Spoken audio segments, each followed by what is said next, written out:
Merhaba. Bugünkü sorumuz şu. Harry dün akşam neden rahatsızlandı?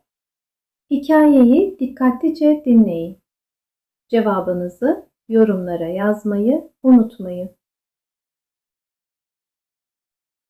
Harry, dün akşam seni aradım ama cevap vermedin. Her şey yolunda mıydı?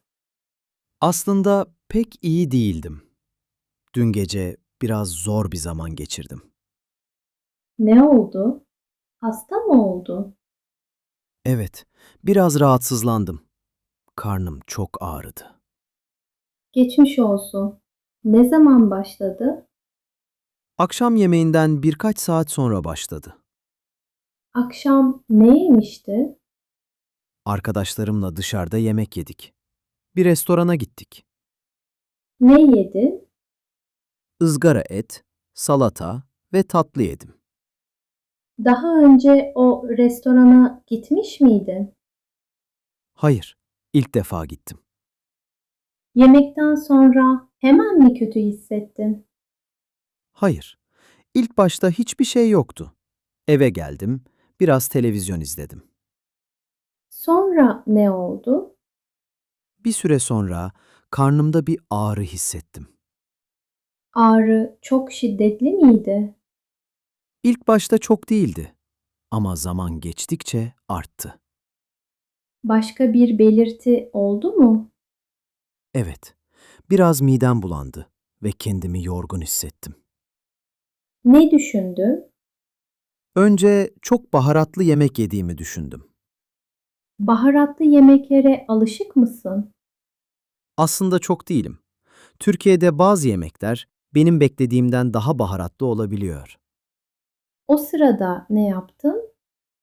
Önce biraz su içtim ve dinlenmeye çalıştım. Geçti mi? Hayır, halen devam etti. Ne yaptın sonra?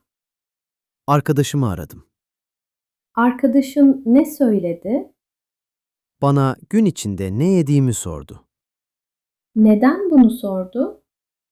Çünkü bazen yediğimiz bir şey midemizi rahatsız edebilir. Sonra ne yaptınız? Çok ciddi olmadığını düşündük.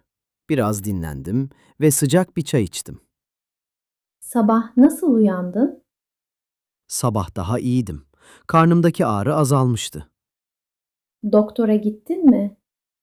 Hayır, çünkü durumum düzeldi. Ama ağrım devam etseydi doktora gidecektim.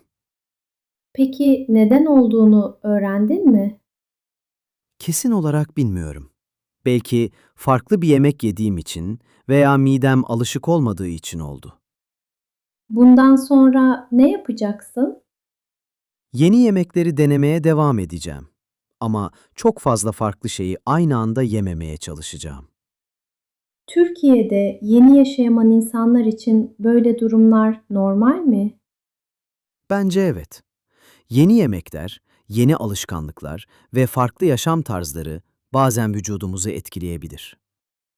Ama bence vücudumuzu dinlemek ve gerektiğinde yardım istemek ya da doktora gitmek önemli.